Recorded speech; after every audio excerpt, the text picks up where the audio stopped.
what am I gonna do? I got a multi-billion-dollar movie fight scene to make, a team up to end all team ups. It's all leading to this. Man, how do we even storyboard something like this? Do you have any ideas at all?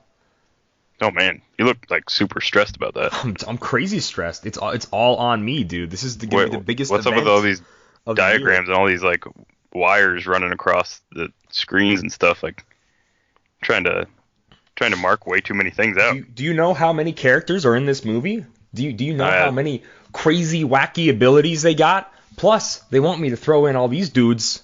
I don't even know where they came from. There's a duck here now? Like, why? Why do I have to put all this in one scene? Why is it my job? Goodness gracious, I'm going crazy. I'm going to lose my hair. It's insane. Oh, you know what this reminds me of? What's There's that? this really cool game. It's like you're doing like a Marvel movie, right? There's this really cool game that uses all these Marvel characters, and you can like combine different teams and stuff, and take on like bad guys. I know what you're talking about. Marvel Ultimate Alliance 2. Yes, that's the one. Classic. What else would I use to do this like movie that's going to be the pinnacle of cinema for years to come? Then one of the greatest Marvel team building games of all time. Marvel Ultimate Alliance 2. You'll be able to plan out all the fights. With scenes. your four-member squad game. Absolutely. There's no better way to do this. I'm so glad I talked to you. I'm so glad I'm talking to you. You know, I think that's a wrap. We're not doing anything else. That's easy. Yeah, just pop it in. Oh, except maybe listen to one of my favorite podcasts of all time. Hello and welcome back to Dial H for Heroclix. This is episode 297. Howdy, howdy. Let's get rowdy.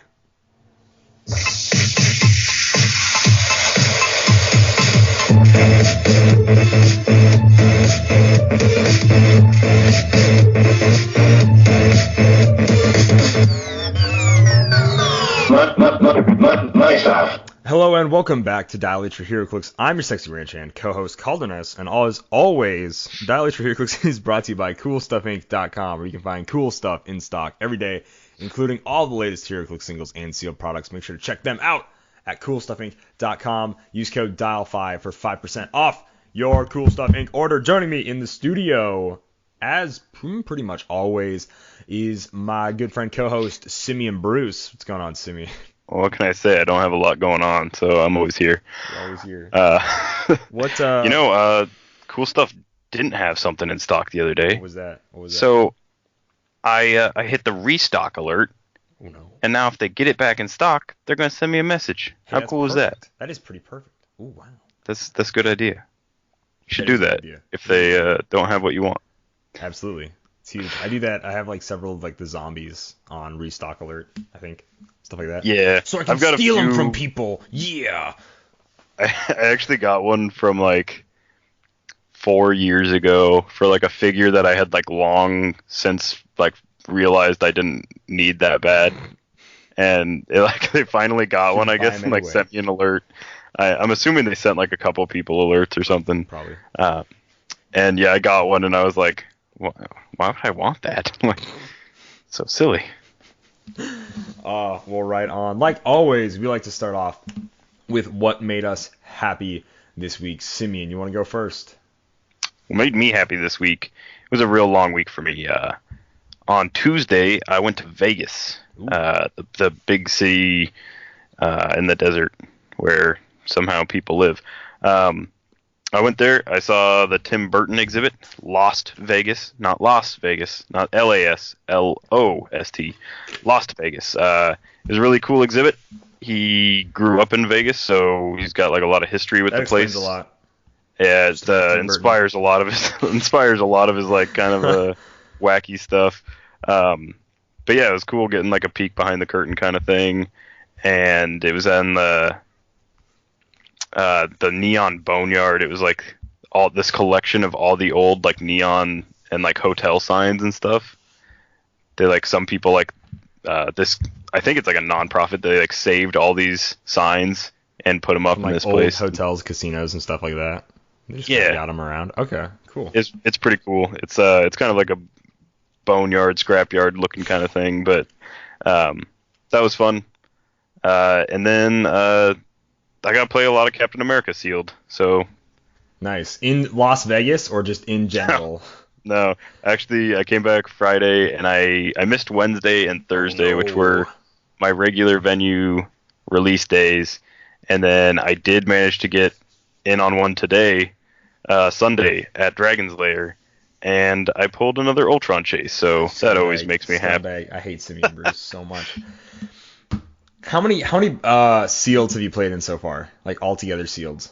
4 for this set, yeah. I've played in 3, bought in 4 times though. So like I said, I bought in another person, and I pulled 1 super rare the whole time. And this guy's got 2 Ultron chases, this guy. Oh my gosh. The luck is unreal. Unreal. Yeah. What made me happy this week was, I believe it was Thursday or Friday morning, I woke up and I had an alert on my phone. We had a comment on the YouTube channel of the latest the Winter Soldier Captain America unboxing video. And someone had commented, and this is really weird because I don't think this would be like the go-to place to comment it. And it also felt weird to me because... Oh, all of a sudden my YouTube doesn't have it on, whatever. Anyways, yeah, now I can't find it on my stupid computer. Anyways, so on the video, they had commented that, congratulations, Colonel America, being the #1 ranked American Heroclix player on the WizKids Info Network. And I'm like, #1, how does this person know my win ID? I'm super curious about that. Like, what in the world? Like, #2, how do you know that I, Calder, am the owner of that win ID? I was also curious about that. I mean, I know you can type in your name into the win, and then like I'm obviously the only Calder Ness, whatever. Number 3, who checks the win leaderboard and then knows all those other things? But sure enough, I am the top ranked American player right now on the WizKids Info Network. I am the 3rd highest ranked player in the world on the WizKids Info Network. Dang. And I would just like to thank all my supporters, all my friends and family. Thank you for where I am today, being #1 in America and #3 in the world. It really means a lot, and I will not forget about you and my amazing win ranking system for January to April Q1 2020 period. So yeah, that was what made me happy this week, just because it was so out of the blue, out of nowhere. You know, it felt so odd, like how I found out about it, and it was great. It was really fun, and I can say that I'm the best, by the win standards, American Heroclix player. And I kind of want to get a shirt made, but I don't know how long that's going to be up. But I screenshot it. Had a screenshot. Oh, yeah, dude. It was pretty awesome. I'm so happy. All right, enough about that. Let's go ahead. We're going to get right into WKO talk. We had a WKO this weekend in Sioux Falls. There were 20 people that showed up to play. It was 300 modern. It wasn't a sealed WKO. This is the unorthodox Union one. That's the Scarlet Witch, Pixie, Quicksilver, Deadpool the Duck, blah, blah, blah, tires, barrels. That's that WKO. And we're going to talk a little bit about how me and Simeon did. Both of us were there. There's 20 people that showed up, which is a really good turnout for a WKO, especially in, middle of nowhere USA. That's pretty sick. When a lot of places that are in more populated areas can't pull off, more than 10. Not point any fingers. But yeah, Simeon, why don't you go ahead and tell us what you played? 300 modern. What'd you play, dude? So I was keeping it super simple. I'm over ID cards. They're functional and I don't mind using them, but I'm just kind of done with them. I'm done with like having sideboard stuff as much as I can, and I've been trying for a while. It turns out it's really hard to be competitive and ignore like items and ID cards and stuff. Sure. I mean, that makes sense. But I decided to get to dig deep and get real spammy, and I ran a three different figure team, so I only had 3 figures that were different on my team. I had a Sheriff Strange, because, I don't want people using IDs if I can't use IDs. I had Tri-Sentinel ×3, because I like numbers, so Tri-Sentinel. That's pretty fun. And then I had 10 Wendigos. That brought me up Say to it. Say it. the Tendigo. I had the thank you. Tendigo Tri Sentinels. Plus 14 mystical theme. So I was not guaranteed map, but I had a pretty good choice of map. And since I had 10 points left over, I decided to also throw the boxing ring in, just as like a little added whatever. Because I didn't really want to use like an object, because Strange would have to use it. He's the only one that can equip, since he's the only standard character. And I didn't really have any other figures that could fit on the team for that I would actually make use of. So I threw the boxing ring on, and I threw on a map bonus that never really ended up mattering. So what was your map most of the time, it was the Club Penguin. I got a Club Penguin invite. Is the Iceberg That's Lounge? Pretty good. Yeah, Iceberg Lounge with the seals. I used it in one match, and then I never played on that map again. Even if I won map, I mostly played on the Orville, and Orville's kind of fun. There's maps that do the same thing but better, but I just like the aesthetic of the Orville. And I think I played on Underground once, and then It sucked. Yeah, the Underground always sucks. Sucks the life out of you on the freaking Underground. Nice. That was my team. I'm gonna go into my team, and then we're gonna talk about how we did, and then we're gonna go into pinpoints of the day. I really wanted to. I've been practicing. I just said a bunch of words that all meant literally nothing. Let's use some nouns. I wanted to play Avengers, but I wasn't feeling it. I practiced it a couple of times, and it didn't flow right to me. It didn't flow the same way that my Sam Cap, Captain America Resi team felt. It didn't flow the same. I didn't like it. I didn't care for it. I wasn't vibing with it, so I'm like, switch it up. I really wanted to play Jason Wingard. Not even because he does a cool mind control thing. I like the Pog thing more than his mind control thing, but in a competitive game, you have to play to your strengths, I guess. I still like the Pog thing more. I wish you could bring in just more Pogs. If you could just keep doing that, I think it'd be so sick. But whatever. He's got so much going for him. He's worth it for like the leadership, the Pogs, right. Yeah. and the mind control, but he's got all three, so it is pretty gnarly. For 75 points, he's insane. So I played double Jason, the Jean Grey Chase from the same set, Magneto, the Fat Magneto, 2x2, and then a Dark Phoenix. That was my main force. Sideline, I had kind of the opposite of Simeon. Had a full sideline. I had a Dark Phoenix for Jean to turn into. I had, Isaac, Kismet, and one more person for Pogs, Miles and Gwen. And then I had 5 Collins. And yeah, that was my team. I really just wanted to play Jason. I like double Jason. I like calling him Jason Statham. Oh, I also had the train map bonus. It was a fun team. I had a fun day. I was like, Gene! Every time Gene would die and explode, it's fun. Calling Jason by the wrong name, Jason Statham, Jason Voorhees, that's hilarious. Every time I bring in a Gwen Pog, it's like, it's Gwanda, it's a South African, or Gwenda, or Gwyneth Paltrow, Gwendolyn Christie, stuff like that. Just like joking around. I just like stuff like that. It's really fun messing with names. And what did I say? I called in Beast one time, and I was like, I'm going to call in Mr. Beast here and see what happens. So anybody that's like a YouTuber kind of person, they'll know what that is. That was my team. Simeon, now go over how you did overall. Like, what was your placement in Swiss, and then your top 8 matches? So, cut to top 8. I was 3-1. I was at the bottom. I think I was second to the bottom. I think 7th. Either 6th or 7th going into top 8.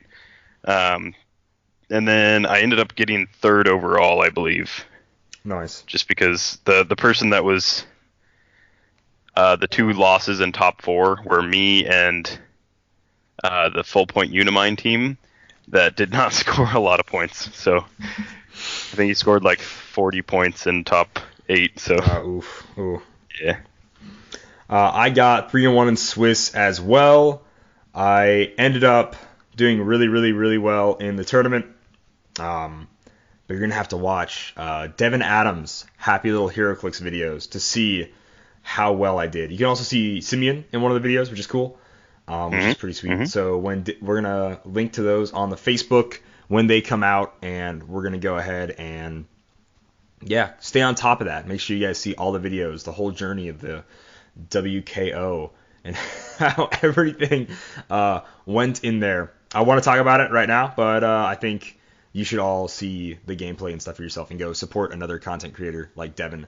I'm too lazy to figure out recording equipment. I really want to, but once again, just too lazy, and I'm super thankful that he does it and he records games and that he puts that content on his YouTube channel because it's awesome, and I like to be in his videos and ruin them by making terrible jokes all the time and yeah, doing stuff like that. So we're going to do, instead of going crazy in-depth to all our WKO-ness and all our games and blah, blah, blah, blah, blah, we're going to do 3 questions for ourselves, which is favorite team, favorite opponent, and then the hardest game they played.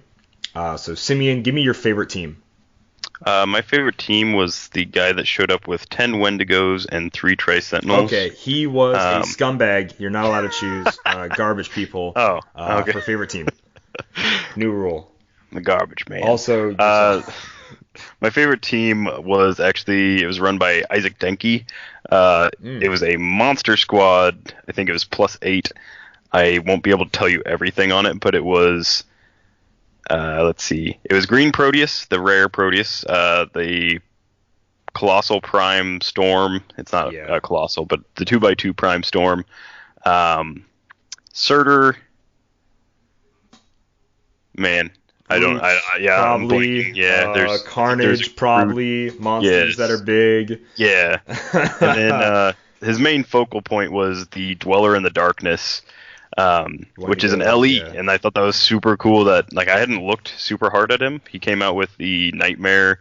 It was him, Nightmare, and I don't remember what the third one was, but Baron Mordo or some evil sorcerer dude. It's Nightmare and Baron Mordo. Okay, so he was playing Dweller in the Darkness. That was his big piece, and I just thought that was a really cool team. I always think it's cool when an LE actually gets used competitively, whether it's really good or this was it's not so much that Dweller in the Darkness is good. He takes a long time to KO. He's got a long dial, but he's good at bumping up other friendly characters. And he equipped him with I think the reality gem, so he had Perplex and TK, and so he could really bump up friendly characters' attacks and stuff. And it's just a cool combo to see. Right on. My favorite team that I sadly didn't get the chance to play against, but I really liked it when I saw this person playing it, was a newer player in our town. Ethan was playing a Captain America team. He had the Gauntlet Captain America and the Time Gem Captain America, with some other stuff on his team, but I don't remember what the last 50 or so points was of his build. But his map, when he would win map, he went to the political rally with the big American flag floor. It was like a team after my own heart. It was so awesome. I freaking loved it. I was like, that is dope, dude. I'm so happy you're playing that. That is awesome. So yeah, that had to have been my all-time favorite team. Absolutely. Actually, really quick to go back, rewind a little bit. I played against Isaac twice, once during the tournament, once the night before during practice, and each time he blew up Jean back in my face, knocked her back, and then blew her up to me, which really sucked. Which was hilarious that he did it twice. But yeah. Anyways, moving on. Second thing is going to be favorite opponent. Simeon Bruce, favorite opponent of the day. So my favorite opponent is going to go to none other than Mr. Kalder Ness. Oh no! A little bit of a spoiler alert, but no, it was my favorite game of the day. We like to give each other, give it back and forth kind of thing. I still think we should have rolled off. we kind of did roll off. We kind of did. Yeah, that's true. A lot of inside jokes and stuff, but which is gonna be you'll be able to watch it. Yeah. So I won't give away any spoilers for people that are just dying to watch a full-length Heroclix match of Wendigos slowly sidestepping and stuff. It was sadly a full-length. That's the only bad part about that game, was that it went to time. So it's a really long game to watch.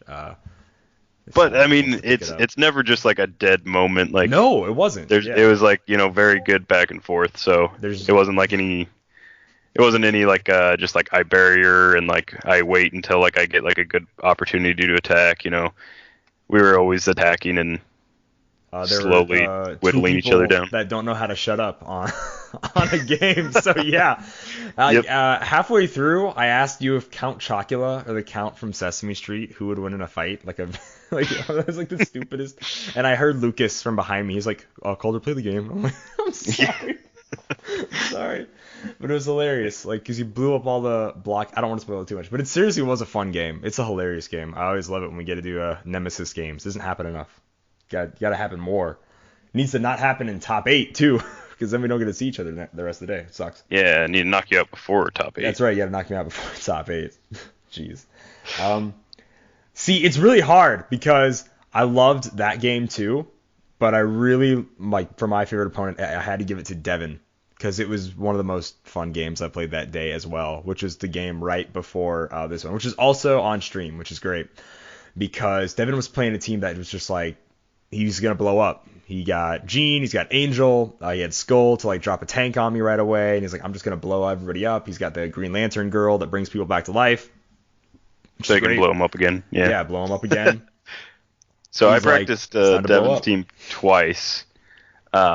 Just like kind of at the end of like our casual night, we just like had our stuff and didn't really know exactly what we were playing, so just kind of like workshopping it.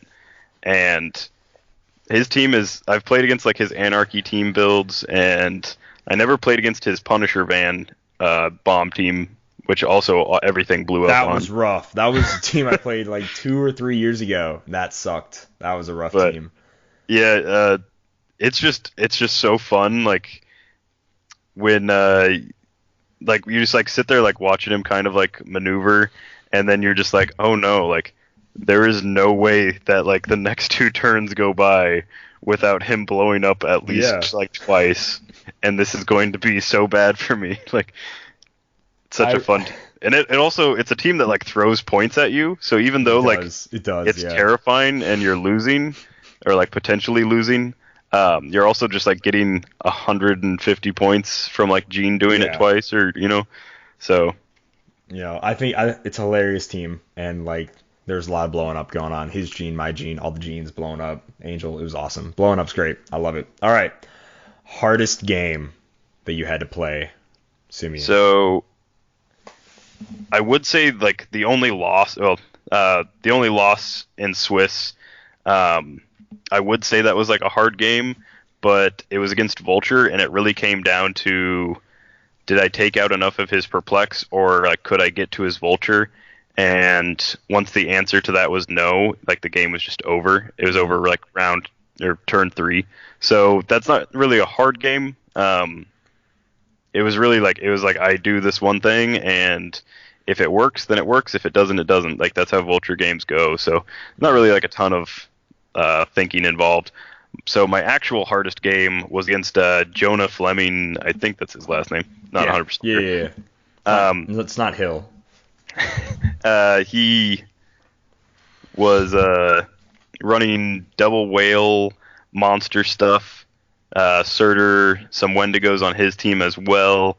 Carnage, just like a ton of a Groot, like a ton of like a similar kind of stuff to what I was doing. And I think at the end of the game, it was like I had 2 Wendigos and a Sheriff Strange. He had 1 Wendigo that had healed, a whale that was on its last click, and Mojo. And so it was just like such a close game that the whole time like he was ahead, and I was just like, this is awful. But I was thinking to myself, he's hard. Yeah, he's hard. He plays really well. He's a super smart flip player. Yeah, is a pretty like tough cookie to play against. I'd never beat that team that he played. He was my loss in Swiss. Like he's tough. He's really tough. I have to give my hardest game though to Simeon because it was one of the few games that went to time that day, and it was just really, really rough. And like Lucas would say the whole day that I played my team wrong the entire time. but it worked. But yeah, like that was like as fun as that game was. It was a difficult game to like play because we were keeping it flowing, but man, there's a lot of Wendigos to chew through. There's a lot of Tri-Sentinels to chew through. There's a lot of free damage happening. There's a lot of attacks being made. Yeah, it was wild. So it was a very difficult game, which made me want to have support on my team so bad, more so than any other game I played that day. I'm like, man, I really need support. If you don't have a way to heal against like Wendigos, it becomes real bad real fast. And that's like, I don't want to get too into like why I made the team like the way I did. It was mostly just because I didn't want to spend time building an actual team. But no, like Wendigos, even if you lose, if you're playing that many, even if you lose like all but 2, you can still potentially make like 8 attacks, and then there's no way to get to like your Tri-Sentinels before like there's Wendigos like within range of charge flurrying you. So your choices are get rid of these Wendigos and like maybe you call in something and then get it off the board. Probably wouldn't be able to. There's not a lot of things that can take out 3 things in one turn. So you either like take a couple flurries or you have to kill them and get retaliated on, and neither one's fun. Yeah. So it's rough. Spammy stuff. Wendigo away from me. Oh my gosh. I'm gonna add one though. I'm gonna say, what is someone who you wish you would have played against that day, Simeon? So I would have liked to play against the Full Point Unimind, just because I was interested. Like Wendigos only have an 11, and I think Full Point Unimind and 300 Full Point Unimind has like a 21 or something like that with his Perplex. But once I get a wounded token on him, and I could literally just like slowly like creep up until I get like a wounded token, and then potentially make 16 attacks in one turn, and I just think that'd be amazing. Nice. I really wanted to play against Kevin's team. He had a mystical team which had like Undertaker and Onslaught and stuff on it. I don't know what else was on there. But he also made top 8, and I really wanted to play against Kevin, to be honest with you, because he did go undefeated in Swiss. So I was really curious to see like how that team worked, like what all its like moving parts and stuff were, and just like the fact that Undertaker was on it. I really wanted to play it, so I thought that was really cool. Yeah, he played Undertaker and Onslaught and Pauper as well. So he kind of just converted like a good Pauper team to a good WKO team, and like you said, he went undefeated in Swiss. Yeah. I didn't watch the match that he lost in, so I don't know if it was just bad luck or what ended up happening, but yeah. Must have been yeah, like without having to do a crazy long tournament recap, that was our WKO. Do you have any final thoughts about it at all, Simeon? No, I enjoy WKOs and ROC states because they're not like top tier competitive. People are trying to find like new teams and interesting stuff usually. So I was able to run something that I don't think would ever do well at nationals or any like higher level tournament, and I like being able to do that. I think if you're on the fence, then like definitely try one, whether it's sealed or sealed. It's not gonna really matter. I think you absolutely try a sealed no matter what. But, yeah. But yeah, if you're on the fence and you're like, maybe I'll enjoy competitive, it's $10 for the constructed ones usually. Pretty cheap. And yeah, you don't walk away with nothing 90% of the time unless it's like 30 people show up, and you can play. You can just play like a solid team, like, and have fun. Absolutely, like I was saying, someone there had a Captain America team, which I was like super jealous. They were playing that. There was someone had like a Green Lantern sort of Kyle Rayner Justice League team, like Apache Chief on it, which is really cool too. Oh yeah. Like, there were some really great creative teams there.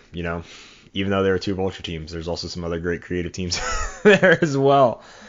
So yeah, I absolutely loved it. My team had 3 different things. Yeah, or like Timmy's like, I just my level of creativity on my team, and then we just hit the times 10 and times 3, and then that's the team. Boom, bada bing, bada boom. Hey, there's a team right there. So yeah, whether it's like crazy complicated or not, you should go out, play WKO. Just try it. You don't know if you don't like it unless you try it. I think they're fun. But I pretty much know everybody that showed up to the tournament on Saturday. I pretty much knew everybody. Every time I played against someone I knew, so that was really cool. So yeah, like if you have a tight-knit group, it should just be really fun, especially if it's your usual venue. If it's not your usual venue, go out there with a couple of friends, make a road trip out of it, do whatever you do, make it fun. Competitive doesn't have to be unfun, boring, blah, blah, blah, blah, blah all the time. It can be pretty fun if you make it that way. It's up to you. So yeah, go out there, play games, have fun. Moving on, we're going to talk about the news. Not much in news this week, but we're going to talk about it anyway.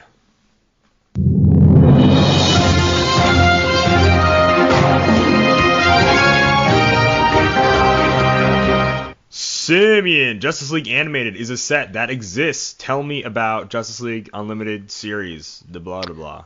So we've got these team-up card things. No more talk about team-up cards. We're done with that. Last week's We're done notes. complaining about that for a bit.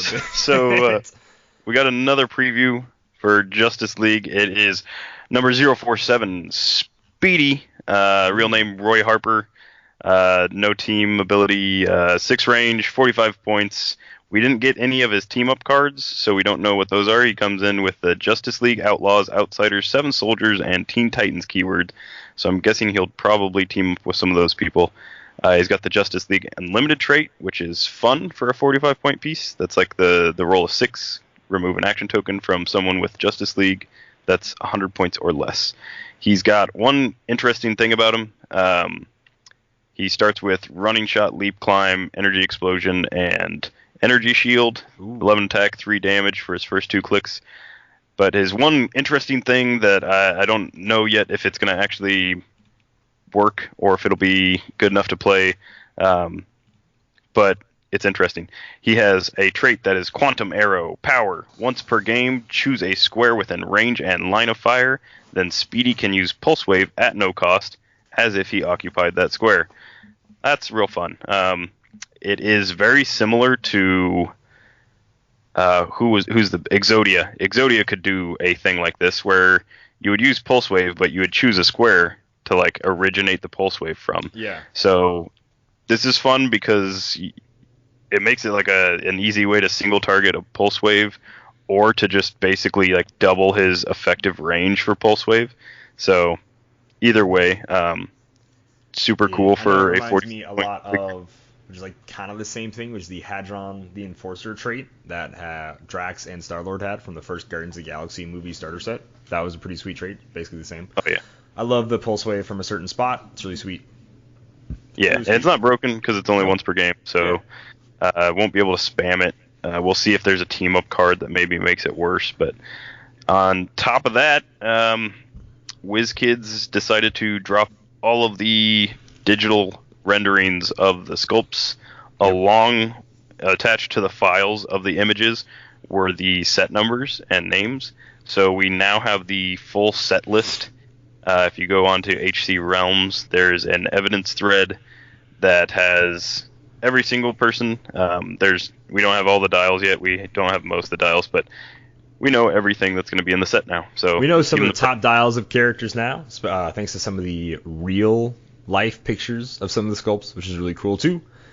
What is of note? What are you liking the most about all the digital sculpts that were released? Basically, the full set being spoiled. What are you excited for that you see in the set? Excited for the Wonder Twins. Yeah. That's just silly fun. I really like Stripe. We knew he was going to be in there because we saw, I think, on Hawk Girl's team-up card that he was going to be in there. He is going to be a super rare, but he's that giant robot-looking dude. And I don't think we've literally only had one in Heroclix history that I remember, but I just like the giant robot guy, and it's such like a silly like 1940s like retro futuristic looking robot too. Yeah. That's like my favorite part about it. Other than that, I'm a little disappointed that the Justice Lords are split between 3 super rares and 3 rares. That makes me sad because it's gonna be harder to get them all now. But I am glad that they're there. For sure. I'm pretty happy that I need less than 10 characters in this whole set. I'm pretty excited about that. I'm a little miffed. I don't know if Vigilante is canonically left-handed or not, but he has a rope in his hands, or I call it a rope because that's a normal term for it. People that don't understand, who have normal ropes or whatever in their life, they would call this a lasso or a lariat, like a bunch of idiots who only watch westerns. But anyways, he's roping with his left hand, and he's holding his dally, or his loops, in his coil, excuse me. There's about 18 different renames for things. Dally is what you do with a rope to a horse. Loops is what they are. And then coils is what they are when they're all bunched up. He's holding his coils. Tell me more about ropes and things that you can do with ropes. Absolutely. You can catch steers with ropes. There's a common rodeo event. I don't think I've heard you nerd out more about something than like Captain America, except these ropes. Event ropes. But yeah, for those that don't know, use ropes in ranching and rodeos and stuff like that. But yeah, Vigilante is a left-handed roper, it seems. If you ever tried it, I guarantee 99% of the people listening to this have never held a rope in their entire life, or a lasso, whatever they want to call it, whatever makes them feel better. But trying to do it left-handed is almost impossible if you're right-handed. Because you need a really good it's not even like being right-handed, it's like wrist dominance. Like being able to twirl your wrist the way you need to spin a rope is just different from your right to your left hand. It's crazy difficult. So yeah, anyways, WizKids can't make ropes on sculpts right at all. The super crazy hard to get Wonder Woman, sorry to derail the podcast about ropes, which it bothers me to this day. She is roping with her right hand. She's making a loop over her head, right? This is the Wonder Woman Gravity Feet Chase Wonder Woman. But the rope goes behind her feet, and she holds it. So it's behind her legs. So if she throws it, it's going to hit the back of her legs and go like 2 feet and fall on the ground. She can't actually like do anything with it. It's supposed to go in front of your body. Why would you ever bring it behind your body? You can't throw it anywhere. Like, that's so stupid. So when people sell that thing for $300, I'm like, if I had it, I would just smash it with my... No, I wouldn't. I'd still sell it. But like, I would want so badly to smash it with my foot because of how incredibly inaccurate and frustrating that makes me. But yeah, it's cool. I'm glad to see that Lex Luthor's a chase, so I can always put a Lex Luthor on my... I assume if he's going to be a trouble alert like the last chases were, I can always have a Lex Luthor on my sideline. I'm glad he's not a lame-looking sculpt like Green Arrow, and they tried their best to make Lex Luthor look interesting. He's got some rocket boots. He's got a little gun. That's pretty cool. I'm excited for an animated series, Jonah Hex. Those are always some of my favorite episodes of the probably maybe 10 episodes of the animated series I ever watched. Any episode of Jonah Hex is always great. So yeah, I'm pretty excited for a couple of things in the set, but like I said, I need less than 10 characters. 2 of them are going to be chases, which kind of sucks. But that just means I don't have to buy any bricks or cases of this set, and I can just see what I pull when I play pre-release or events or whatever, which is cool. Which is really, really, really cool. We also got to see what the starter set box is going to look like. It is going to look the same style of starter set box like the Fantastic Four is going to be. And then it's going to have 2 maps.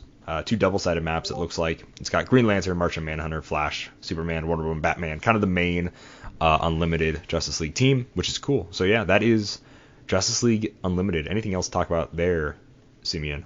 Sorry for derailing the show so bad. One last hope for this set. I doubt that they'll do it this way, but for like the Super Friend villains, like the Legion of Doom, I guess. It'd be super cool if it was like a trader mechanic kind of thing. So you can call them in the same way that you call in the Super Friends, but they go on your opponent's force, and they have like some sort of negative effect to the opponent's force when they come in that way, rather than being something that like comes onto your team. I doubt it'll be like that, but that'd be an interesting like twist. They should have some little twist like that. I don't know what they'll do, but yeah. We shall see. Only time will tell.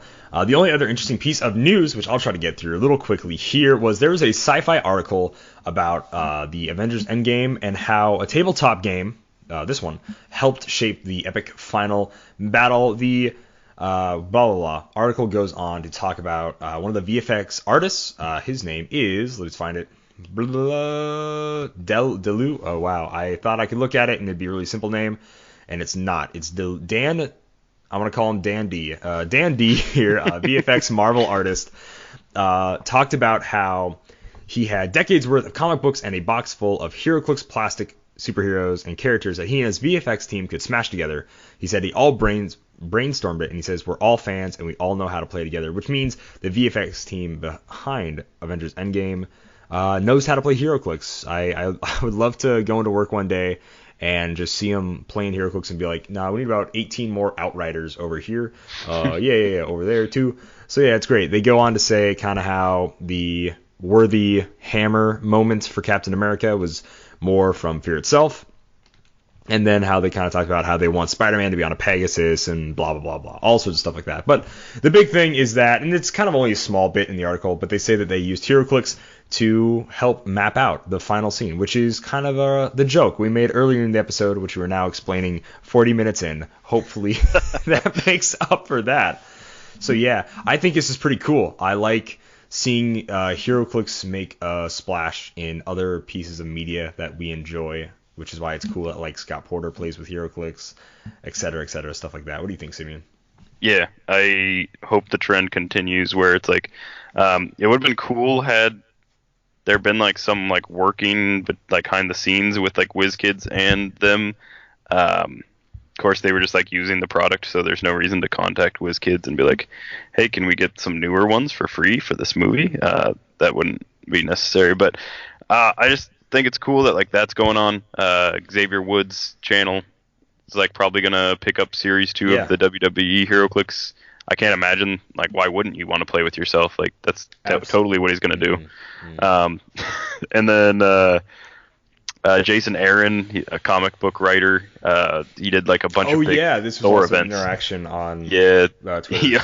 He found the I guess he did 10 million Avengers 10 million BC because he found the Ghost Rider mammoth sculpt, and he had posted something about it on Twitter saying that he wanted one, and WizKids like contacted him about it. So that's pretty cool. Right. They're like, we have a warehouse full of these. After people realize that they look great but play terrible, we can't get rid of them. Please, Jason Aaron, take them from us. Oh, it'll make such a good sculpt. I mean, it's an amazing sculpt. Don't get me wrong. Jeez. Yeah, it is really cool. A stack of Avengers BC under it, a little paperweight there. Yeah, sure. So, but that is the news this week. That's it, and I'm very happy that it's not a lot, because we have a lot of other stuff to get through. Really quick, it's the second. I about said second month. It is the second month, but it's the second week in the second month, and it's the second episode in the second week of the second month, and that means we have a Patreon ranking up ceremony. Ladies and gentlemen, I want to say, first of all, thank you to everyone that donates to the Heroclix Patreon. We gave away all of my pre-release prizes last month to first place and second place. So we do giveaways. I have stickers and action tokens that we're giving away to people now. And we have a really fun Discord server. So if you're not on the Patreon, and if you think we give you value in your life, go ahead, toss a coin to your Witcher, as they like to say. I haven't even seen that show, but here's the reference. There's a reference. It's popular, right? Haha, laugh at it. Anyways. Ranking up, going to the rank of Citizen, we have Alex Morse, Chance McCall, Aron Johnson, Ethan Beck, and Tony. I'm sorry, I don't know how to say this name, so we're gonna say Tony C. I'm sorry, man. I feel bad. People going from Citizen to Vigilante is gonna be Tippy Toes Nuts. That's his name. I didn't choose it. That's his name. Tippy Toes Nuts. Hey, I mean, like he's a squirrel. And then going from Vigilante to Protagonist is none other than good old Jedi Legend. Congratulations. And going from Superhero to Superfan is Ben Umansky. Everybody, brand new Superfan Ben Umansky in the building. So thank you everybody that donates to Patreon. I want to give a quick shout out to what we're giving away this month. I am going to be giving away to First Prize a full common, uncommon, and rare set of the Captain America and the Avengers. So if you want just a full Cur, you haven't bought any or whatever, and you think like, hey, that's a pretty good shot, you can win it for $1 if you go ahead and join, if you get lucky. So giving away a full Cur set there. Second place, I unboxed a Captain America the Winter Soldier from 2014. They will get everything I unboxed from that, which will include the incredibly ancient Captain America and the Black Widow chase. So that's the second place giveaway. So good stuff given away on the Patreon. They're still great figures though from Winter Soldier, even if they are old and play Golden Age, they're super fun. So that is Patreon. moving on, we're going to go to the community section. There are dozens of us. Dozens! This week's Community Tuesdays question, I asked everybody what they thought about doing a Heroclix tournament over like Roll20, which is basically playing Heroclix online. If you don't know what Roll20 is, I can go ahead and throw a link to a Happy Little Heroclix and a Mr. Clix Flix video that explain how Roll20 works and how to get it set up. Basically, this question isn't so much our usual give us your opinion, kind of, feel it out sort of question. This is me. I really want to do a brick tournament. I want to very much of what Happy Little Heroclix did with Avengers, Black Panther, and the Illuminati. I want to give away a brick of Captain America. I want to make it a tournament. I want to have really fun, creative teams at the tournament. Basically, this is the way it's going to shake out, and this is the official tournament announcement here based on what we learned from that question. All right, ladies and gentlemen, here we go. The tournament is going to be the first weekend of March, either Saturday or Sunday. So if either day works for you and you want to do it, you got to message me. You got to let me know. It's going to be up in the air until we get probably a week or two out from there. Then we're going to guarantee we have 10 people or whoever signed up. Whatever. The winner's going to get a brick. We're going to have other prizes for first, second, third. And we'll do a fellowship prize. All right?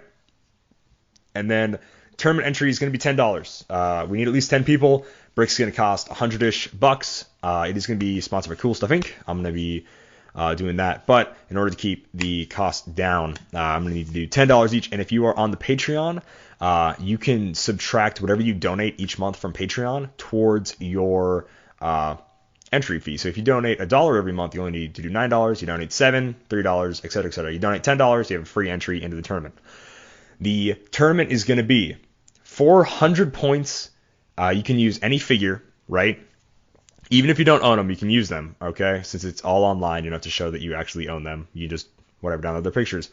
Every character on your team, it's 400-point golden aids, has to be Captain America as their name or real name Steve Rogers.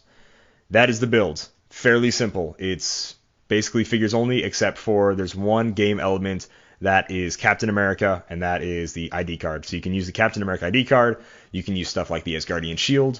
Only the gauntlet that gauntlet cap comes with, and then only the time gem that time gem cap comes with. So this is the only legal equipment, and that's only if you use those traits. So yeah, that's it. It's 400 points, Golden Age, any character named Captain America or Steve Rogers. That's it. It has to be an all Captain America team. That is a callback to every time I was new in the game, I would literally only play a team of just Captain America. It would just be Steve Rogers. That's the way I liked making teams. That's the way I still like making teams today. And that was the best way we could do it to make it fun for everybody. So we're giving away a brick. Go ahead, check it out. That is the Community Tuesdays question this week. Simeon, what do you think about the tournament? Tell me what you give me some thoughts, because I've been talking for way too long here. I like it. I really hope that like our community as a whole starts moving away from just 300 modern constructed and 300 sealed. I'd like to see more types of things. Team sealed is super fun, but that's not something you can do at like an average venue on an average day. And skirmish is interesting, but I feel like it's, after playing it a few times, I feel like it's easily abusable, or at least it will be. I could just have Ultron on there and auto-equip the Exo Specs and then Pulse Wave, because why not? That's just something that I can do. And since he's got Invincible, he reduces damage by 4 turn 1, so it's just a silly format. I know it's like a work in progress, so I'm not going to hammer on it too hard, but I'd love for like 400 limited kind of stuff to get more popular, and for like shorter set like lists as like a kind of format. So like the last like 3 sets is something that Devin did, right? And that's pretty cool. Yeah, so like stuff like that. I'm excited for it. I'll be helping judge, but I'm not the best on rules, so I don't really know what I'm going to be doing. Just watching, I suppose. You got it. Moderating, judging. Yeah. You got it. Moving on to Jedi Legend's Heroclix tip of the week. You don't want to sell me death sticks. I don't want to sell you death sticks. You want to go home and rethink your life. I want to go home and rethink my life. Jedi Legend. What a guy. I had it pulled up. I totally did, and now I've got to scroll back down to where it was. There it is. Tip of the week: does that player always play the same team/meta pieces? Perhaps you or the GM can set prerequisites for games, like you can only use pieces under 75 points, or pick only characters with bare feet, which is a pretty creepy foot fetish thing you got going on there. Shake up things. Gotta play a lot of Lord of the Rings. Yeah. All the hobbitses. Yeah, that's right. That's right. That's pretty good. That's hilarious. Anyways, but this goes to what we're talking about, right? It is super annoying when someone only plays the same figures every single week. I'm not really one to totally complain about it. I think, Simeon, you're the person to try to counter it, right? I believe we had this conversation once. Yeah, before. so if I notice, like, I'll never just straight up, like, ask the person that, like, running events or whatever. Normally we kind of rotate, like, what we're building to and, like, what kind of weird theme we're doing and stuff, and they'll take suggestions and stuff like that. So when WWE got really popular at one venue and a couple guys were getting tired of it, 1 week we did everyone had to have flight, and no one in WWE has flight, so that was, like, their way to get rid of WWE for a week. I, on the other hand, if I notice someone playing, like, a particular piece over and over again, occasionally I'll just build, like, something specifically to destroy, like, that one team, and usually it doesn't work, and I end up, like, just never playing against that person when I bring it, and then I feel like a jerk for bringing, like, this overly complicated team that, like, I wanted to destroy, like, the one piece with, but never got the chance. I did it when Unimind came out. I built a barrier trap team where if Unimind attacked any of my characters, I retaliated with the Captain America Sentinel, or not Sentinel. What's the big cap robot guy? Maridroid. I would retaliate with the Maridroid, throw him 6 squares back, and then alternate my barriers with my 2 Green Lanterns from Joker's Wild. And it was like a past theme team, so I also had Devil Dino to make pogs that could slowly chip away at Unimind's health. So, like, doing stuff like that is, like, fun. It won't win most games, but it's an alternative way than, like, changing your venue's format to, like, get rid of that kind of stuff. And there's plenty of people online that are willing to help counter build. But absolutely, like I said, counter building, sometimes it goes too far and you just, like, ruin other people's fun, and sometimes you just don't end up playing that person anyhow, and then, like, right. What was the, Yeah. But really, if someone does seem to play a bunch of the same stuff in your venue, number one, have a better relationship to who makes the games and scenarios, and say, hey man, let's try some more fun scenarios. We almost always, unless it is practice, and I think about a month before at Rainbow, we always do 300 modern practice anytime there's a tournament, which can get really boring for a while, but once that's over, we do like 400 points. All of our winner maps are almost never 300 modern. They're always stupid fun ones. We did, like, King of the Hill for one of them. We've done if you have range, you can't use it. You can only make close attacks as, like, a winner map. Like, only close combat attacks can be made the entire game. That was really fun. So we do lots of fun stuff. So basically just shake it up every week. And we don't even go over 500 points. We'll never, I think, ever play a game that's over 500 points. We don't normally do boss battles. That's just not the style of events we run. We like to run events to the win. So it's kind of hard to do a boss battle that way. So yeah, just keep it up. Keep it fresh. Talk to people about playing new things. If you want to play diverse characters, like they only fit on a 500-point team, ask if we can do a 500-point theme team one day, stuff like that. So talk to your dude in charge of games. This is a pretty tight-knit, small community of Heroclix players. If you're not like friends and buddies with most people at your venue, I don't know what to tell you, man.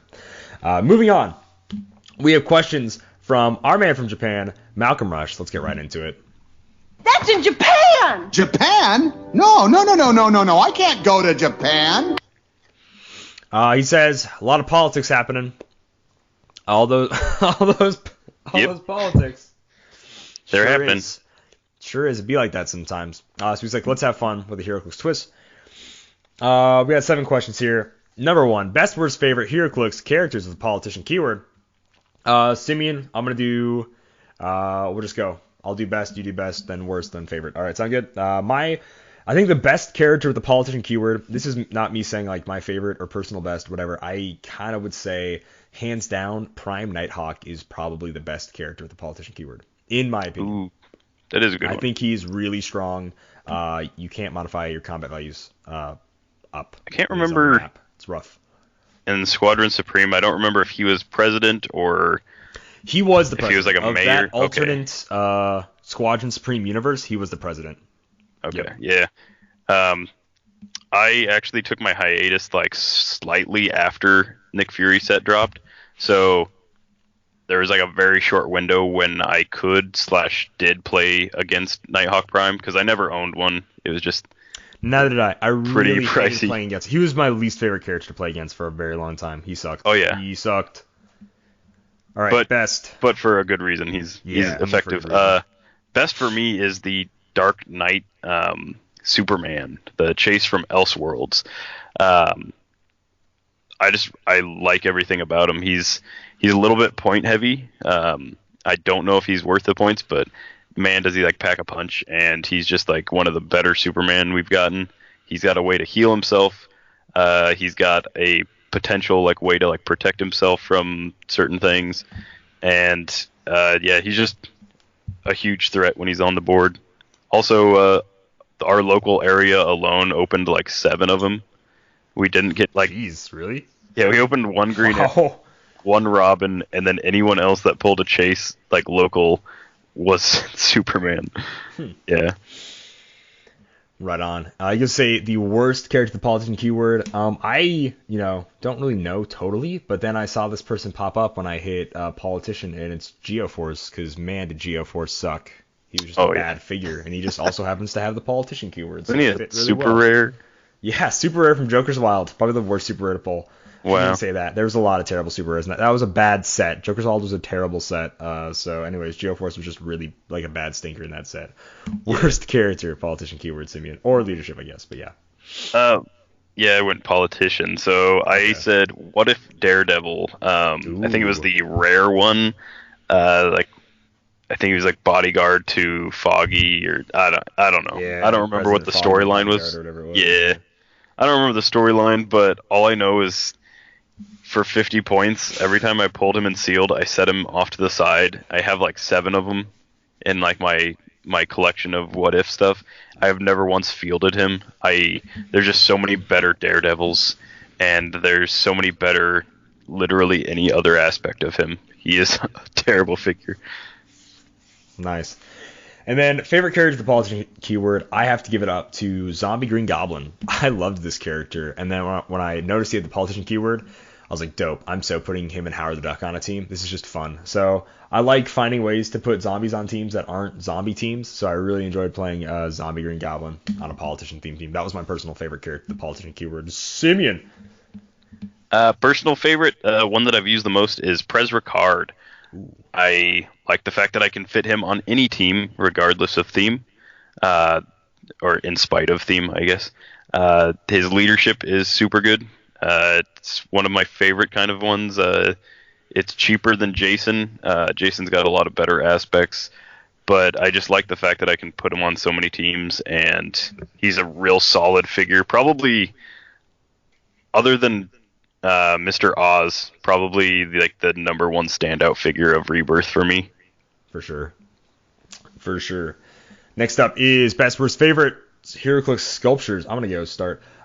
Best, I think, whether or not you like the way it looks, I think the best politician sculpt is Pile of Bodies, Jamie Madrox. Multiple man. I think it's awesome. And he has a ton of generic keywords, so I really like these guys politician too. So I think that's a really fun sculpt.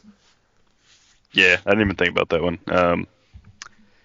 My best sculpt, I gave it to Kane. Yeah. Glenn Jacobs, the WWE, he's got the fiery turnbuckle. It's a good sculpt. It is a good sculpt. If they keep doing WWE sets, I imagine that eventually we'll get one of the Glenn Jacobs, like when he's like in his suit and doesn't have like the mask on and stuff. Do you think we'll actually get I could see it. Actual Mayor Glenn Jacobs? Not actual mayor, but like definitely when he was like the what was he? He was like the leader of like Raw for a little bit or whatever, the chairman or something. Yeah, general manager or something like that. Sure. Until we get that one, I think this is the best sculpt. Next up, worst sculpt. I give it to Elseworld Superman. Screw that guy. Next up, your ego, Simeon. What? I gave worst sculpt to Kingpin from ADW. He's the one that he has to walk around the map with his desk. So he's just got a desk that he carries around the map with him.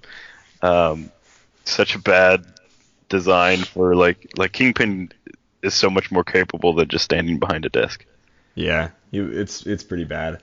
And then favorite sculpt, I went with Howard the Duck and Man-Thing. I think it's a really fun sculpt of Howard on Man-Thing's shoulders. It's really cool. Of course, Howard the Duck ran for president, so he was a politician.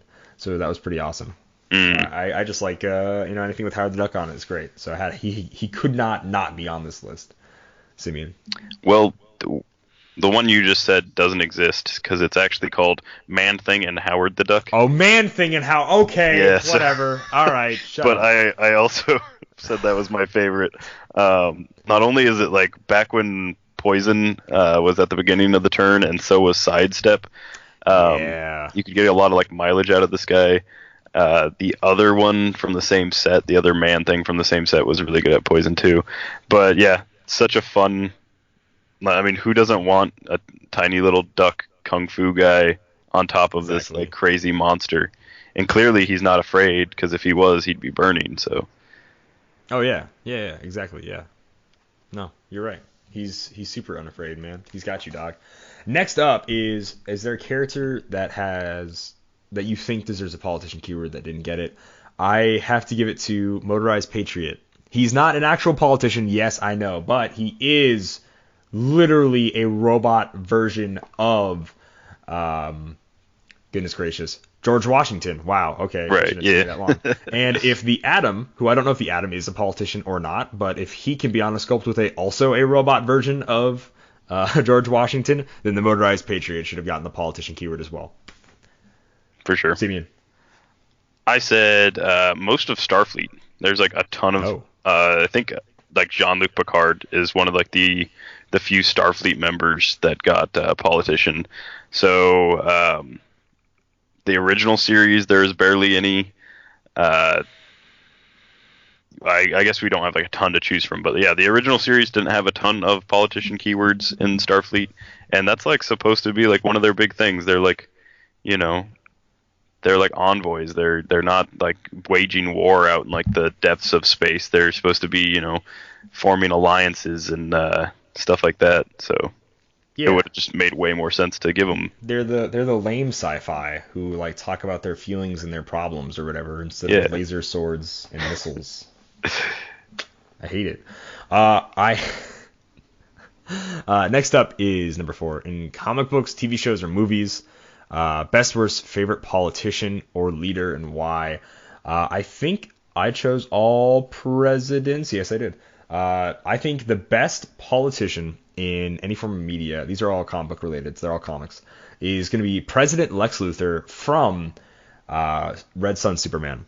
Superman is an evil, terrible communist, and communism is the worst.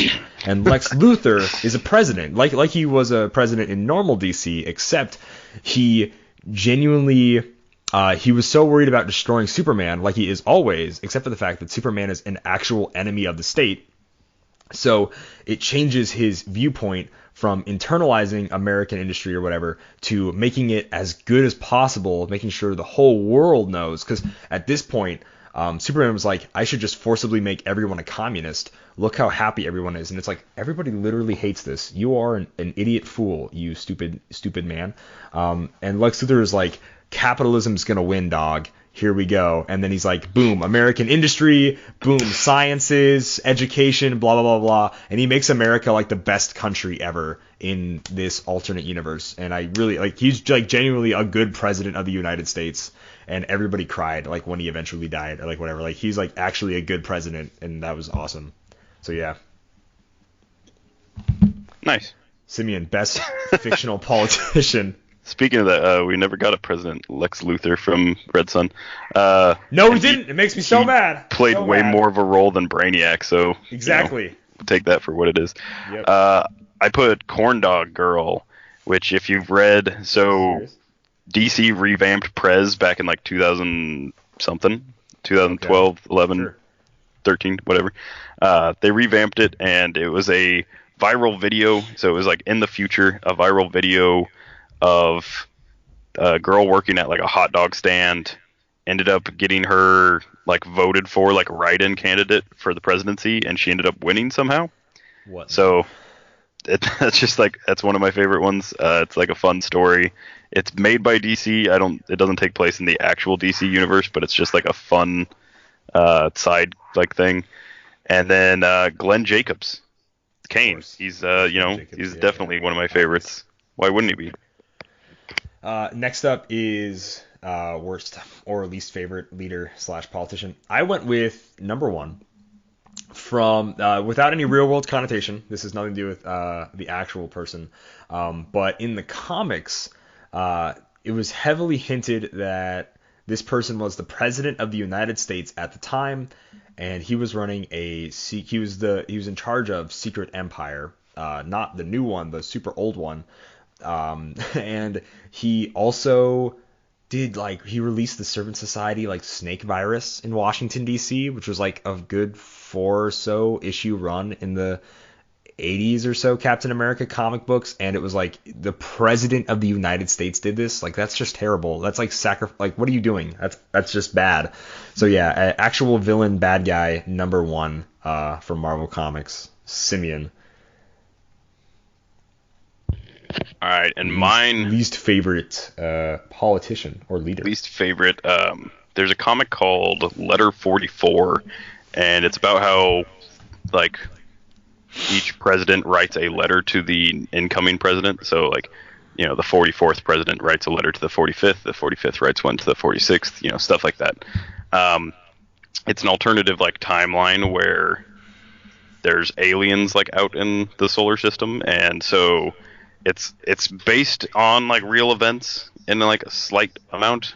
So the lead up to the Iraq war is all it's all a sham, and there was no reason to invade, but they knew there was aliens, so they wanted a bunch of veterans and military people, and they wanted a bunch of funding to make weapons to fight the aliens.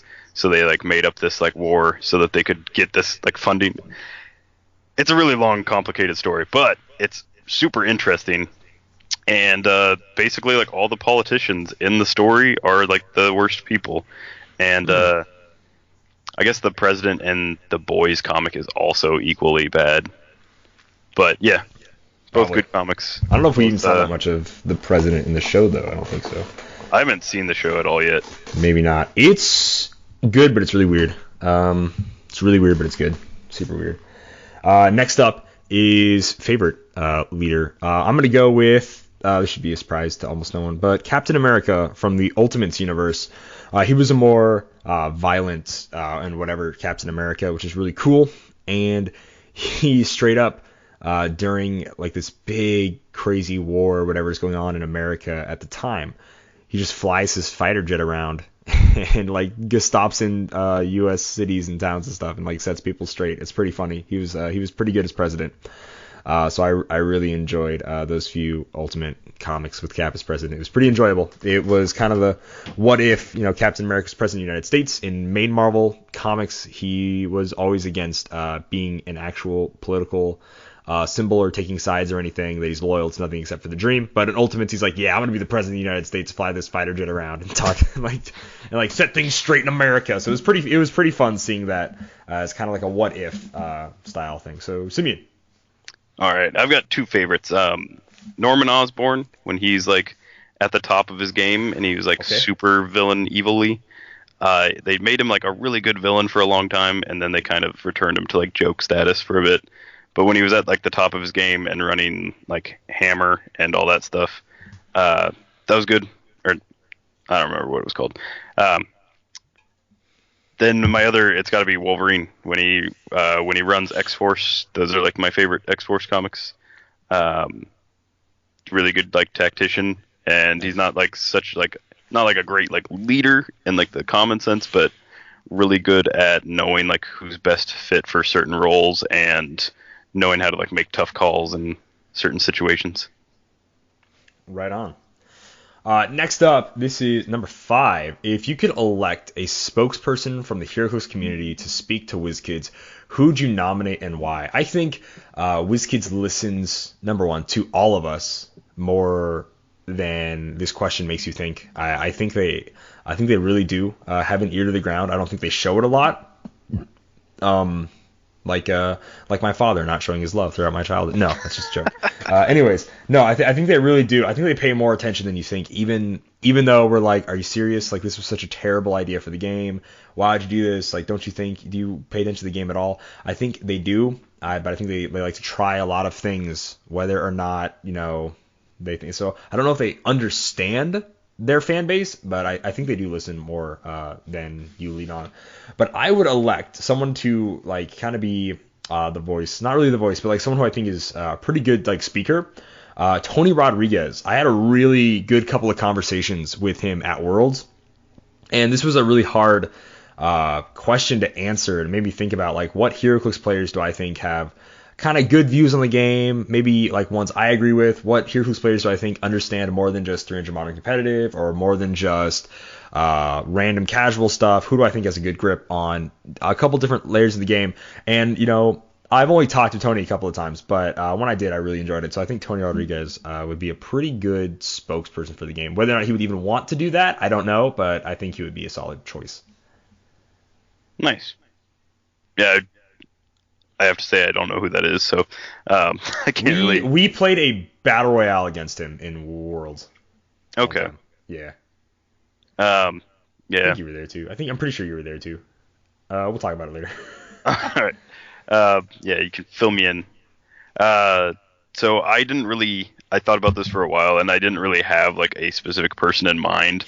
At least like no one I would want to say like on air, because I don't want to like throw them under the bus in like any way. But I do have like an ideal kind of like what would like be a good person to nominate.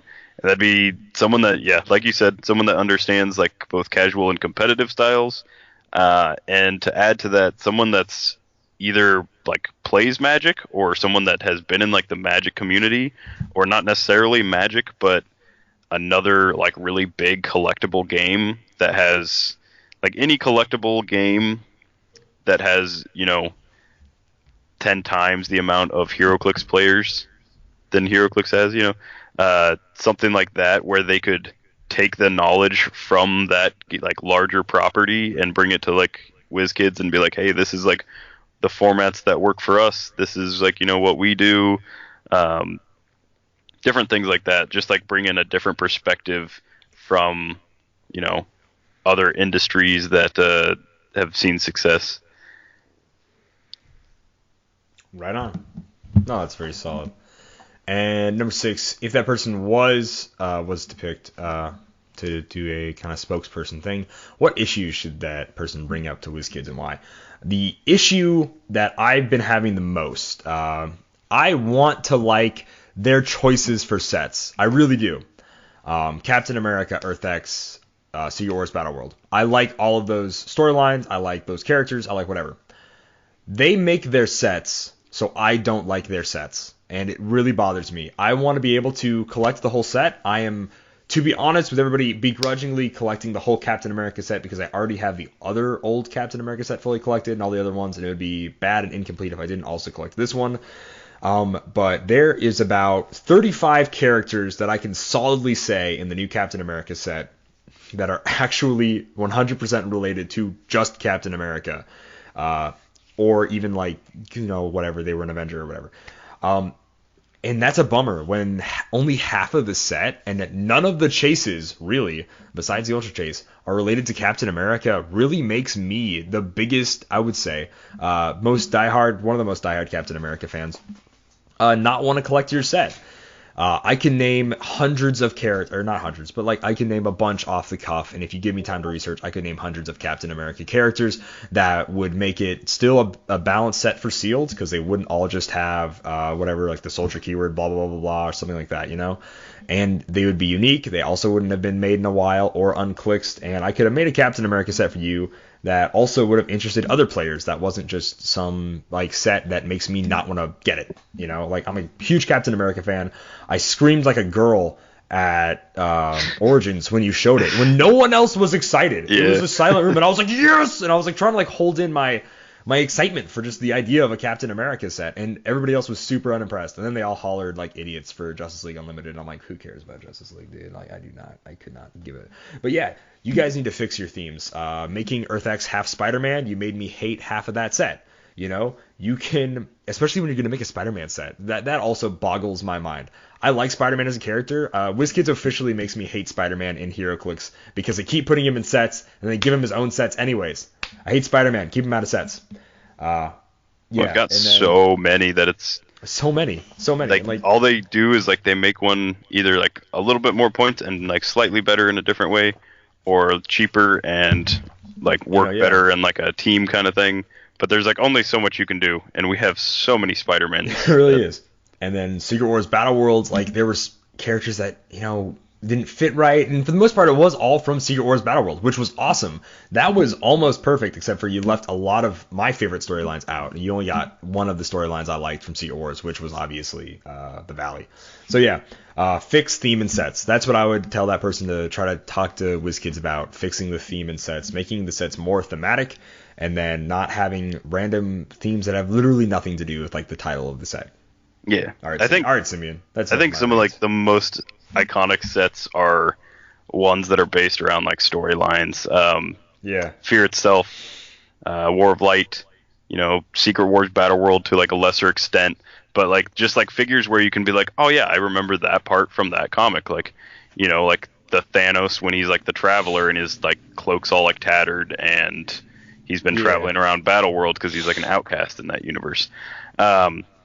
If I was going to suggest something to like the person that was going to talk to WizKids, if I could elect somebody and then also give them the issues to bring up with them, I would ask them to advertise better. I would like just at all.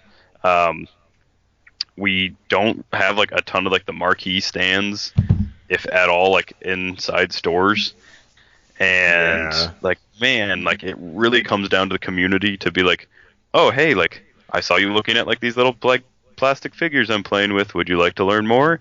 And man, if like WizKids as a whole like actually had some sort of outreach program that could like help us or just do the job for us, so like it wasn't completely on the community, that'd be great. Yeah. So something like that to like boost the net, like get more players in, because I'd really love to walk in on like a Thursday night and have like 20 people playing one of these nights just for like casual stuff. Even 10 like at this point is like close, we're getting there, but like, man, that'd be neat. I'd also really love for them to balance their sets, and like when I say balance like sets, I mean like balance the sets internally. So like Kobik Trader was a combo that could like potentially be pulled and sealed. So was Vulture Prime and Awk Arms. Like that's silly. Right. That you guys like in the same set like have these like things that are just. So I'm not saying you have to split those between sets, but like just notice those and that they could be a problem. Like, then I guess to go along with that, a more curated and like structured meta or like competitive scene. So something with like a rotating ban list or some sort of like, I don't know, just like something that's can like see like problems like ahead of time. And also I'd like to see it where if someone's running like 300 points of Justice League, they have just as much of a chance as somebody that's running a 300 point like non-theme team, or someone that's running like 300 point monster. But there's just some keywords that people will never touch because they just don't have like the build for it. And in Magic, you can have like an aggro build. I don't play Magic, just a disclaimer. But you can have like an aggro build. You can have like a build that is like slow and like pays off in the end. And in Heroclix, like if you don't have something that can handle an aggressive build, like an aggressive Heroclix build, then you just lose like turn 3.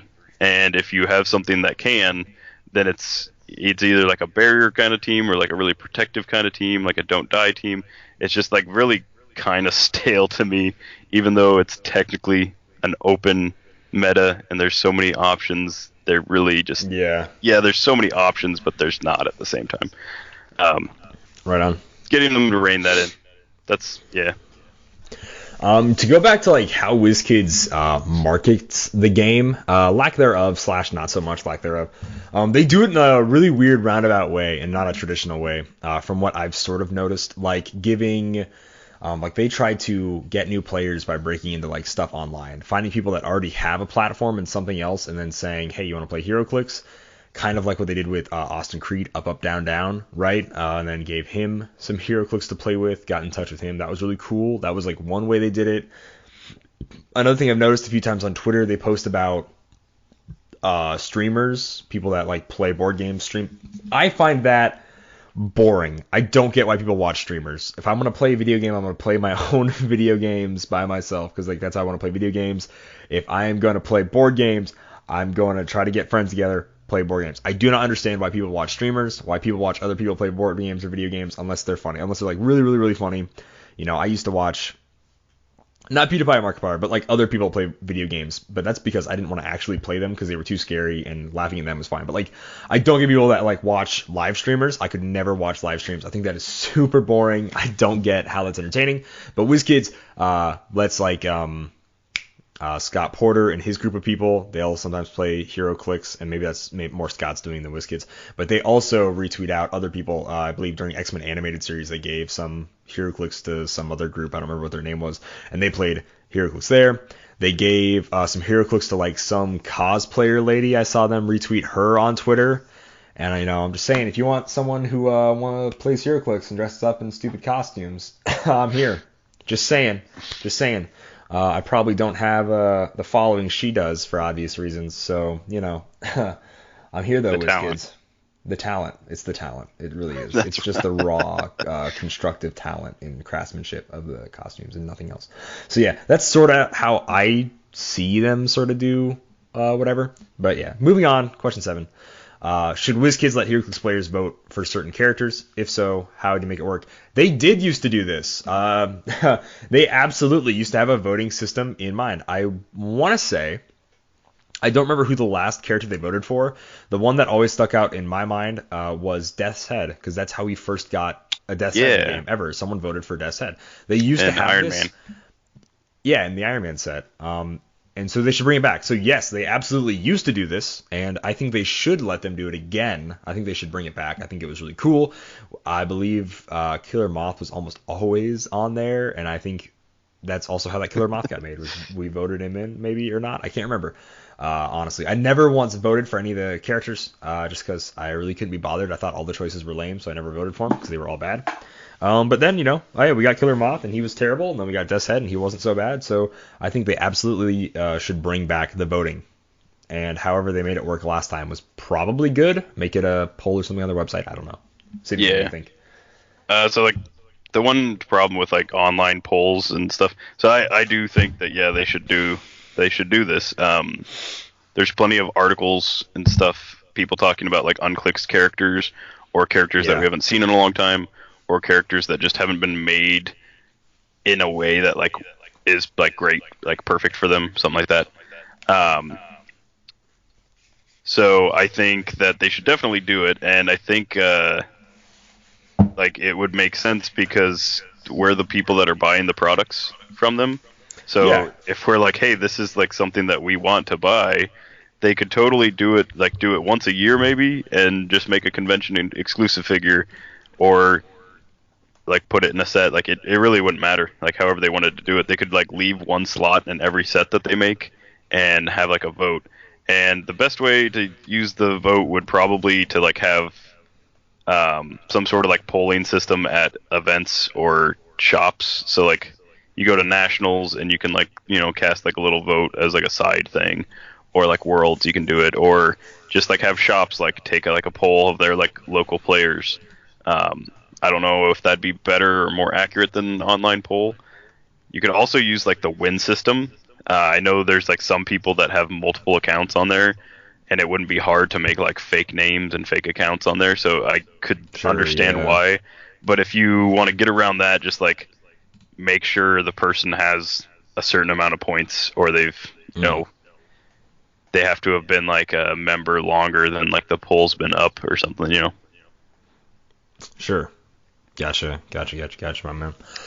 And that is it for the Malcolm Rush question block, and brings us to almost the end of our show. I want to go ahead and remind people that Dial H for Heroclix can be found on iTunes, Podbean, and pretty much anywhere podcasts are found. I mean, if you're listening to this, that's where it be, dog. We also have a YouTube channel. We upload the podcast to YouTube as soon as they're uploaded to iTunes and Podbean. We also upload videos on YouTube. I'm going to be doing a Captain America and the Avengers box unboxing series. We have a special guest coming in for that. I am opening up 3 cases of it. I opened them all up, made them all bricks, and then I kind of shoveled them around. So I don't honestly know which cases went together. So I'm very sorry about that, because I wanted to take a really cool picture, and then I forgot how everything went together, and it got shuffled, and that's just the way it be sometimes. So yeah, I'm going to be uploading those. Probably one every other day this week, so check those out. So that's gonna be awesome, really fun. We are at facebook.com/DialH for Heroclix, where Twitter is DialH4, that's a number 4, Heroclix. If you want to send us an email or questions like Malcolm did, you can go ahead and send those to dialhforheroclix@gmail.com. That is enough of the plugs. I want to read this Facebook post that came out this week, February 4th, because I almost forgot to read it. It is by our good friends at Clix Flix. I met Adam Nationals, and we talked just a little bit, not too long, but he just said he was a fan of the podcast and also had a YouTube channel. So check out Clix Flix. That is CLIXIN, little apostrophe there, and then Clix Flix. He gave a shout out to 2 awesome podcasts. First one was Critical Clicks. If we don't swear on the show, if you are okay with that sort of naughty language, and if you like meta talk, go ahead and check them out. But that is a podcast that he enjoyed listening to. But then he said, Dial H for Heroclix, starring Kalder and Simeon. These 2 have so much fun on their podcast, answering community questions, reviewing figures, playing Bad Samaritan, and so much more. I would love to be a special guest on your show one of these days. Wink, wink, wink, nudge. I think we can work that out, my man. So yeah, he gave us just a very, some nice words, saying he'd like to enjoy and listen to our show. And I love it when people say stuff like that, because we throw out a show every week, and I know people listen to it, but it's really good hearing feedback that people actually really do enjoy listening to the show. So that was really awesome. And that's all I got. So before we go, Simeon, anything you want to say, my man? Yeah, I'm just going to say, if you're not already subscribed to the Happy Little Heroclix channel, definitely do that. I don't know what his posting schedule is going to be. He normally throws something up on Monday. I don't know if he's going to have like the top 8 battle on there Monday, if that's like when he'll do it, and then like Wednesday, Friday. I don't know what his schedule is for that, but basically the WKO videos will be going up. And if you are somebody that is interested in getting into like more competitive stuff, or just looking at like competitive tactics, of course it's going to be different like for each build. Competitive tactics change depending on what you're playing, but that'd be a good place to watch. And since Kalder is going to be in all of the videos, you can ask him why he did certain things, or whatever. Why he played the team wrong all day, apparently. Sure, yeah. I still don't know what he means and how to play it right. Oh, sorry. No, that's fine. Yeah. Wrangle myself. All right, and that is all I have to say. So with that, Dial H for Heroclix is brought to you by CoolStuffInc.com, where you can find cool stuff in stock every day, including all the latest Heroclix singles and sealed products. Check them out at CoolStuffInc.com. Happy trails.